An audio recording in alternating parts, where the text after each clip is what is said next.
Assalamualaikum warahmatullahi wabarakatuh. Saya Muhammad Rizal Fauzan dari semester 3B. Di sini saya akan mereview ulang kembali materi hukum pidana lanjutan yang telah disampaikan oleh Ibu Profesor Dr. Hajah Heni Nuraini SHMH beserta asisten dosennya yaitu Bapak Dr. M. Randi Aridayandi SHMH. Dalam kesempatan kali ini saya akan mereview melanjutkan bab 5 yaitu alasan hapusnya kewenangan menuntut dan menjalankan pidana. Dalam delik aduan relatif yang diadukan adalah orang yang disangka telah melakukan tindak pidana. Dalam delik aduan relatif, pengaduannya dapat dipisahkan. Artinya pelaku atau peserta kejahatan tidak dapat dituntut apabila tidak disebutkan. Jadi yang disebutkan saja yang menjadi pelaku tindak pidana. Siapakah yang berhak mengadu?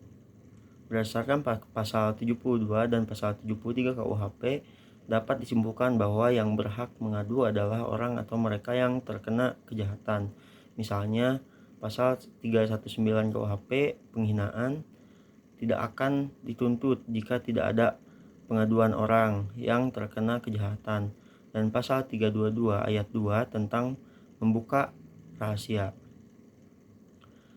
Tenggang waktu pengaduan sejak saat orang berhak mengadu mengetahui adanya kejahatan. Hal ini berlaku baik untuk delik aduan absolut ataupun delik aduan relatif. Adapun daluarsa pengaduan adalah setelah 6 bulan apabila korban bertempat tinggal di Indonesia dan 9 bulan apabila bertempat di luar Indonesia. Pasal 74 KUHP. Menarik kembali pengaduan. Berdasarkan pasal 75 KUHP, penarikan dapat dicabut 3 bulan setelah pengaduan diajukan. Tetapi jika yang berhak mengadu meninggal, maka pengaduan tidak dapat dicabut kembali. Tetapi khusus untuk delik aduan absolut, penarikan pengaduan tidak terikat dalam waktu 3 bulan, melainkan selama waktu pemeriksaan dalam sidang pengadilan.